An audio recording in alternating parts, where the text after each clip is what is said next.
Saan napunta ang pera ni Juan?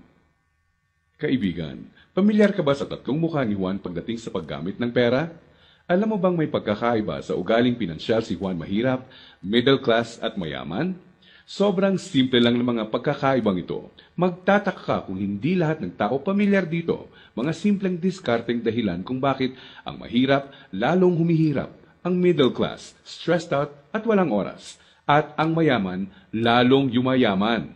Kung matagal mo nang tanong ang mga ito, mag-e-enjoy ka sa mga facts na hinanda ko para sa iyo. Sabay nating hihipa ng mga kumakalat na outdated na information tungkol sa pag-manage ng pera ngayon. At as a bonus, titignan din natin kung may pag-asa pa ba sa panahon ngayon ang simpleng Juan na umasenso at yumaman. Halika't isa-isa natin silang tignan. Magsimula tayo sa regular na araw ni Juan Mahirap. Gigising siya sa umaga at magmamadaling pumasok sa trabaho, kung swerteng may trabaho nga siya. Madalas, contractual. Minimum wage. Minsan, less than minimum pa. Masipag at matyaga naman siya. Pagtitiisa ng traffic at ang sumpong ng boss na masungit. At pagkatapos magbanat ng buto buong araw, uuwi ng pagod. Magpapahinga para ulitin lahat ito kinabukasan. Gagawin niya ito ng araw-araw para sa kapos-saktong sweldo. Tama ka, di na ito bagong istorya. Ano nga ba ang diskarte ni Juan Mahirap pagdating sa pera? Bago ang pag-iipon para sa pangkabuhayan, madalas nauuna ang Jollibee dito, sini doon, at ang silent killer ng bulsa. Bili ng kung ano-ano, kung saan-saan, kahit di kailangan. Mga abubot. Bakit? Kasi may sale, surplus, ukay-ukay, at tiyanggihan. Minsan lang at mura lang naman. Ang kadalasang mga dahilan, bibili kahit di naman kailangan. Ang resulta, wala pang A15 o A30, ubos na ang pera.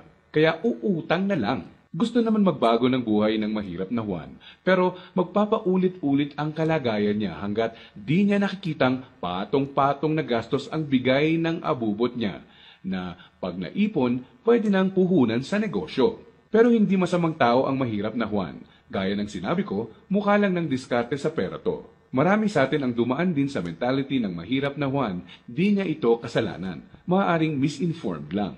Paano nga naman bukod sa di lahat nakapagtatapos ng pag-aaral, di naman tinuturo ang pinansyal na kaalaman sa eskwelahan.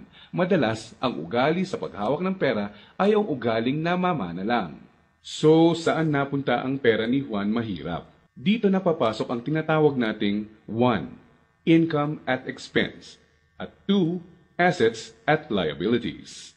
Huwag kang mag-alala, hindi economics class ng pinasok mo. Simple lang to. So ano nga ba ang praktikal na kahulugan ng income at expense at assets at liabilities? Unahin natin ang income. Ito ang perang pumapasok sa iyo. In short, income equals kita.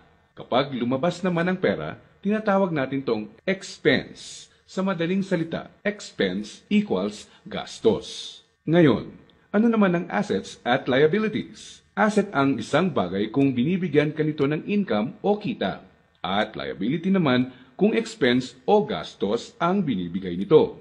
Balik sa tanong, saan napunta ang pera ni Juan Mahirap? Ang maikling sagot, madalas mas maraming expense o gastos kesa income o kita ang mahirap na Juan. Maaring sa sahod o maliit na extra lang siya umaasa para sa income, samantalang kaliwat kanan naman ang pinanggagalingan ng expense. Naloko na. May pag-asa pa ba ang mahirap na Juan? Malalaman natin yan mamaya. Ngayon, tignan muna natin ang behind-the-scenes kwento ni Juan Middle Class. Sa unang tingin, okay na okay ang lagay ng middle class na Juan. Ang totoo niyan, malaki ang tsansang mapagkamalan mo siyang mayaman. May bahay, may kotse, at nakikita mo silang nagbabakasyon minsan. At kung may bagong labas na gadget, mag-a-upgrade ang middle class na Juan. Pero ang di alam ng karamihan, marami dito ay promo, hulugan, o utang sa credit card na buwan-buwan sa sweldo nakakaltas. So, saan napupunta ang pera ni Juan Middle Class? Ang maikling sagot, mas madaming liabilities, nagbibigay gastos kesa sa assets, ang binibili ng middle class na Juan. Imbes na investments na gagawa ng income, nauuna sa listahan niya ang paggagamitan ng pera, ang upgraded na lifestyle. Gusto niya ang convenience at quality sa buhay. Tingnan nating halimbawa to. Kung traditional economics ang pagbabasehan, ang kotse at bahay ay madalas na sinasabing assets. Sa praktikal na buhay ni Juan, masasabi nating outdated na ang pananaw na to. Sa definisyon natin ng asset, Ang isang bagay ay asset kung gumagawa ito ng income. Pero madalas, pagka down payment mo ng kotse, bahay o alahas, money out agad. Sa mga susunod na buwan, may babayaran ka ulit. At huwag mong kakalimutan, andyan pa ang insurance at tax. Money out nga naman. Liabilities. Ang kotse ay nagiging asset lang kung nakakatulong siya ng gumawa ng income. Halimbawa na lang kung gamit sa negosyo. Ang bahay ay pwedeng maging asset kung paparentahan mo ito, lalagyan ng mga produkto sa negosyo or storage. O di kaya'y kung nagba-buy and sell ka ng bahay at mabibenta mo to ng mas mahal. So bakit walang oras at stressed out si Middle Class 1? Para mabayaran ang mga liabilities, kailangang mag-overtime, kumuha ng mas maraming trabaho at maghangad na ma-promote ng Middle Class na Juan kung siya ay empleyado. Para sa mga professionals at self-employed, kailangan nilang kumuha ng mas maraming kliyente o projects. In short, kailangan nilang ibenta ang oras at skills nila ng higit pa sa ginagawa nila dati nung wala pang liabilities para kumita ng mas malaki. Tulad ng kalagayan ng isang doktor. Kung hindi niya sisiputin ang pasyente niya, wala siyang kita. Dito mo na makikitang may lumalamon na sa oras ni Juan Middle Class.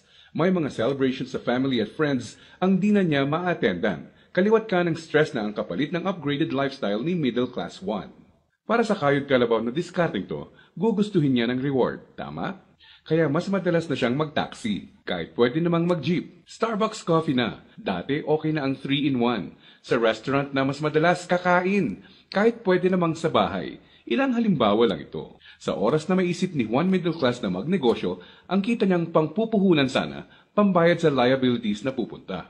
Kung tatanungin mo siya kung anong gusto niyang baguhin, madalas sasabihin niyang ibalik sa kanya ang oras niya. Mabait si Juan Middle Class. Gusto niya ng maganda at komportableng buhay para sa pamilya niya. Magaling din siya sa trabaho o sa propesyon niya. Sa kasamaang palad, pagdating sa pinansyal na mindset, may outdated advice at information siyang dala. Ang dating akala niyang assets ay liabilities na pala. May pag-asa pa ba si Juan Middle Class? Malalaman natin yan ilang sandali lang. Ngayon, tignan muna natin ang sikreto ni Juan Mayaman. Alam mo ba na madaming Juan Mayaman ang mga self-made? Ibig sabihin, bunga mismo ng sariling pagod, sakripisyo at tiyaga ang tinatamasa nilang tagumpay. Simple lang kung susumahin mo ang lifestyle niya, may time and financial freedom. Maluwag ang buhay kung may kailangan. Choice sila kung ano ang sasakyan nila, saan sila titira, sino ang makakasama at makakatrabaho nila, kailan at saan sila magbabakasyon, at iba pa. In reality, mas madami din silang tsansang makatulong sa kapwa, gaya ng pagdodonate sa charity at pagsali sa outreach programs. Balik tayo sa tanong, saan napunta ang pera ni Juan Mayaman? Kapag may perang hawak si Juan Mayaman, sa asset niya ito dinadala. At sa asset na ito ay kikita pa ng mas maraming pera para sa kanya. At ano naman ang gagawin niya sa bagong kitang ito? Tama ka, i-invest ulit niya sa ibang asset pa. Ano ba ang mga examples ng asset na ito? Andiyan ang investments, apartment, or kotseng pinaparenta, ang edukasyon, seminar, tradings at iba pa na magtuturo sa iyo ng skills na kaya kang bigyan ng kita ay asset din. Sabi nga ng isang bumper sticker, if you think education is expensive, try ignorance. Ibig sabihin, kung tingin mong mahal ang edukasyon, subukan mo ang kamangmangan. Assets din ang mga negosyo, lalo na ang mga kumikita ng passive income. Paano ba napagtatrabahuan ni Juan Mayaman ang kanyang time and financial freedom? Ang sikreto? Passive income at leverage. Sa practical na ibig sabihin, ang passive income ay income na pumapasok kahit tapos na ang malaking parte ng trabaho mo dito. Konting oras na lang ang kailangan ni Juan Mayaman para i-maintain ang asset niya. Kahit natutulog siya, pumapasok pa rin ang kita. Hiramin naman natin kay Robert Kiyosaki ang ibig sabihin ng leverage. True leverage is the ability to do more and more with less and less. Ibig sabihin, ang tunay na leverage ay ang kakayanan na gumawa ng mas maraming gamit ang mas kaunti. Para mas madali nating maintindihan, gamitin nating halimbawa kung paano nagsimula ang isa sa mga pinakamalaking drugstore sa bansa. Marami ang nasira noong World War II. Pagkatapos nito, kinailangang mag-rebuild ng mga tao. Dito na papasok si Mariano K. Napansin niya ang mga demand sa isang uri ng antibiotic na tinatawag na sulfa drugs. Paano niya nalaman? Ginamit niya bilang leverage ang natutunan niya bilang empleyado sa isang drugstore bago pumutok ang World War II. Nung mga panahon noon na nagsisimula ulit ang lahat at kahit naman ngayon, ang taong may enough information kesa sa iba ay nakakalamang. Gamit ang 100 piso, bumili siya ng sulfathiazole tablets at kumita sa paglalako nito. Ginamit niya mga unang kita niya para bumili ulit ng mga tableta na ilalako. Hindi niya ginastos sa liabilities at abubot ang mga sumunod na kita. Nag-ipon siya at gumawa ng kariton. Ginamit niya ito para makabenta ng mas marami pa. Naging asset at nagbigay ng leverage sa kanya ang kariton. Taong 1945, nakaipon siya ng sapat na pera para ipatayo ang una niyang drugstore. Pinangalanan niya itong Mercury Drug. Ngayon, kahit natutulog si Mariano, may humigit kumulang 900 na branches na at 11,000 na empleyado ang mga nagtatrabaho para sa kanya. Leverage. Dahil dito, pumapasok pa rin ang passive income sa kanya. Pwede mong gawin ang ginawa niya. Gamitin mo ang pera mo sa pagsisimula ng pagkakakitaan. Andyan lang sa tabi-tabi ang mga negosyong kayang magbigay ng passive income at leverage sa iyo. Gaya na lang ng experience ko. Di ko inakalang isang maliit na flyer lang na inabot sa akin sa mall ang magiging tulay para sa isang negosyong nagbibigay passive income at leverage sa akin. Naging ugali ko na i-prioritize sa mga pagkuha ng assets bago liabilities. Ano ang konklusyon natin ngayon na magpapayaman sa iyo? Intindihin mo to, hindi lang ang pagkakaroon ng pera ang nagpapayaman sa tao. Para hindi ka matulad sa 70% ng lotto winners na lalong nagiging mahirap dahil sa maling diskarte sa pera. Dapat, alam mo kung paano at saan gagamitin ang pera pag nagkaroon ka nito. Dahil sa internet, mas madali nang maghanap ng negosyong simulan sa maliit na capital at pwedeng palaguin para bigyan ka ng passive income at leverage. Ang importante, kailangan mo silang hanapin. Kailangan mong maging open para tumingin-tingin at kumuha ng idea at pag nakakita ka, pag-aralan at i-research mo to. Nandyan lang sila. Kailangan mo lang bigyan ng chance ang sarili mo na maging in the know. Ibig sabihin, kapag andyan na ang pagkakataon sa harap mo, alam mong di mo dapat palagpasin to. At sa pagkakakitaang papasukin mo, ipunin mo lang ang income mo. Gamitin mo to para palaguin pa ang assets mo hanggang ang kita ng assets at negosyo mo kahit di mo na directly pinatatakbo ay nagbabayad ng bakasyon, gadgets, kotse at bahay ng pamilya mo. Gaya ng mga self-made na Juan Mayaman, kaya mo itong simulan. So, si Juan Mahirap, unang binibili ay ang mga abubot. Si Juan Middle Class, unang binibili ay liabilities. At si Juan Mayaman naman, unang binibili ay assets.